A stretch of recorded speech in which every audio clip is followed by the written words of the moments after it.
you tell everyone what you're playing? I'm playing Jesus Maccabeus.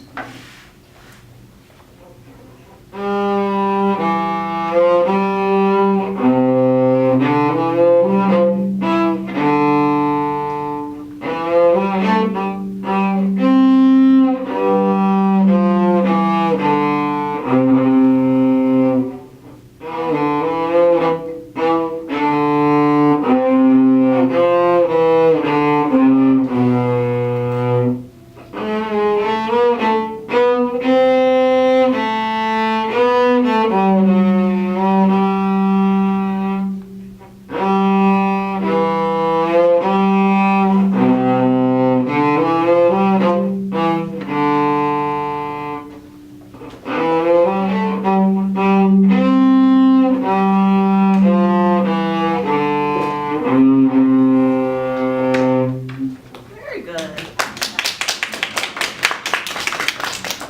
Okay, so how long has he been working on this?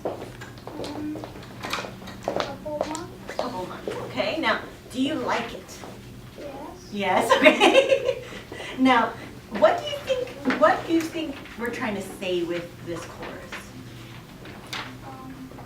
Because you know what? You play beautifully, you're playing very well in tune with a good sense of the bow, and I loved how the very last statement you played louder. So I'm just curious what we can do to make it more interesting. This is a pretty serious piece.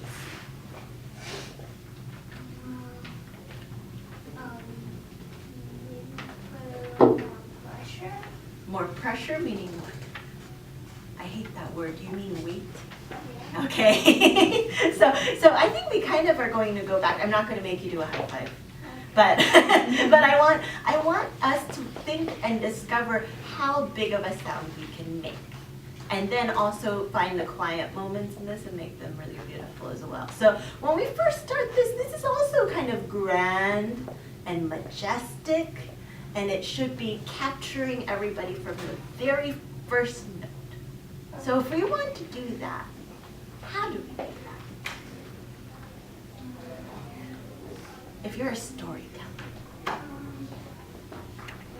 put a little more or make it louder. Okay, so let's try this. Can we just try the first 2 bars of this? We're going to try it maybe 2 or 3 times, and I want you to experiment. Do you ever experiment in your practice, or do you just play? Usually I play, then I go back to the first actually. Okay, so what if we're experimenting to get the most amazing beginning to this piece? Let's try that.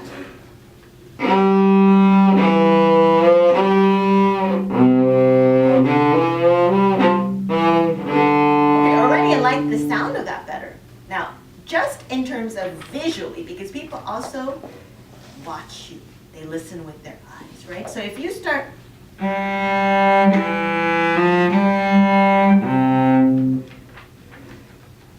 what's the problem with that? You're not looking out. Yeah, you're looking at your hands, which is a good thing in practice. But you have to trust yourself a little bit more.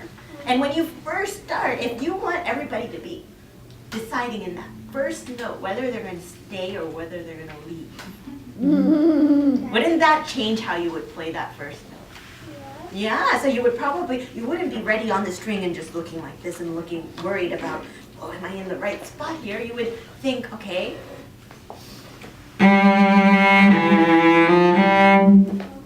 So you would start with a presence. Okay, so can we try that? So start with an accent, with your bow not necessarily exactly ready on the string yet. Let's try once with your bow not on the string. I know that's not what you're used to, but let's just try. Okay, now try that again, and how about 10 times more sound? Fill that whole room. It's a big room.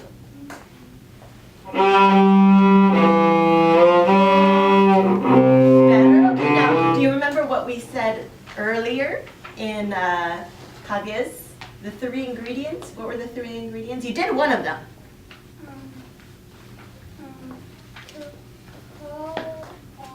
Yeah, you did the pulling, which was great. Wait. Weight.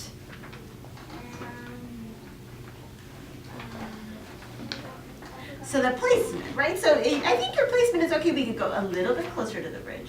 But I think what we're needing is the weight. I think you can give me, imagine you're almost bending the string with how much weight is going deep in. You will not break the string. If you break your string, I will buy you another one. Okay, so can we try really getting the weight in the string and pulling, but we need the weight to start from the very beginning of the note.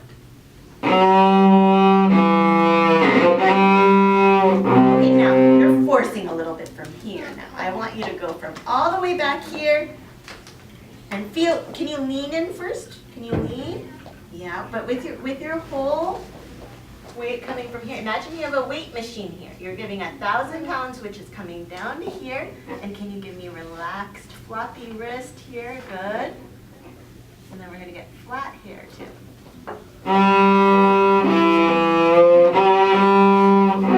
now we're going to pull even faster, and you're going to give me 10 times more weight from the back. Now, relaxed weight, not pushing from the hand, but going all the way from back here. Okay.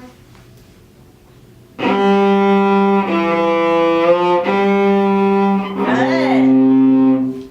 Very, very good. Do you think you can give even more than that? Are you sweating from the work that we just did? No. Okay, so let's try even more then. Let's see how much more we can give. How about if you start where you end up? How about going another centimeter? Yes.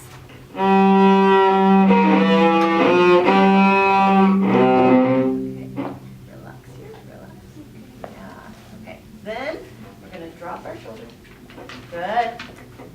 Now turn.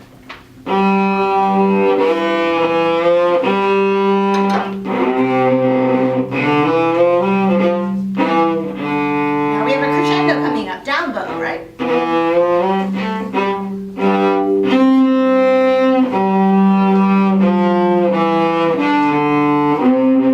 Okay, now here doing, how do we make a beautiful slur?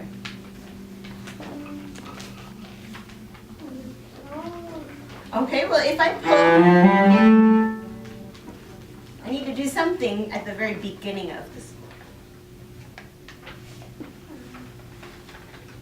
You go back. Yeah, you need to start closer to the frog, and you need to save the bow. If we give the same amount of bow for everything, we'll run out of bow. We need the most bow on the last two notes because we're where in the bow? And what's difficult about playing at the tip? You have less. Yeah, you have less weight helping you here, right? So we need that extra bow so we can make it sound louder here than here. Okay, can we try that?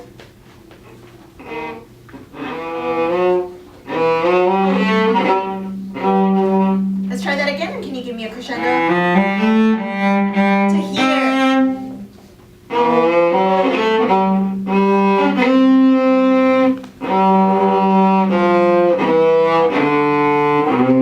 That was already much better. Now you're still pressing a little bit.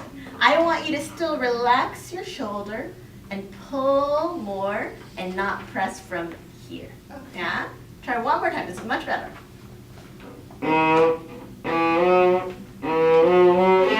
Let's just get that in tune.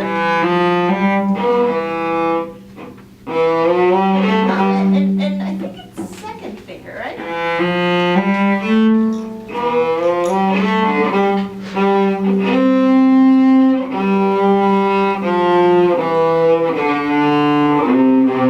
And here as an experiment, can we a little bit more articulation?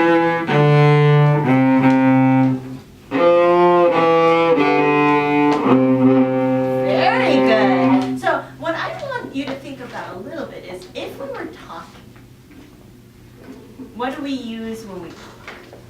If you had to speak for 1,000 people, what is different about that than if you're talking to me? Speaking for 1,000 people, well, it's more than just 2 people. It's like you're talking for a lot of people. Okay, yeah, but how do I speak differently if I talk to 1,000 people like I'm talking to you right now? Louder. Louder, maybe slower, maybe also saying our consonants a little bit more clearly. Otherwise, nobody will understand what you're saying, right? So all of these dynamics, the articulation, you can exaggerate more. I actually think you're doing a lot of the things, but I think you're thinking you're doing it, but we don't always hear them. Because in the audience is much further away. So you're gonna have to exaggerate things so everyone knows that you're doing it. Okay, so like that part, then louder here, and a little bit of articulation here. Can we try that? And let's overdo it once. Can you overdo it so everyone in the audience hears that crescendo?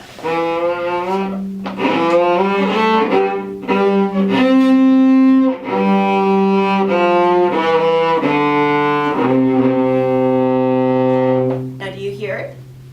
Wow. There's a lot more. Do you think you could do even more? So how about if we start even softer? See, if we don't start soft, we won't hear the crescendo.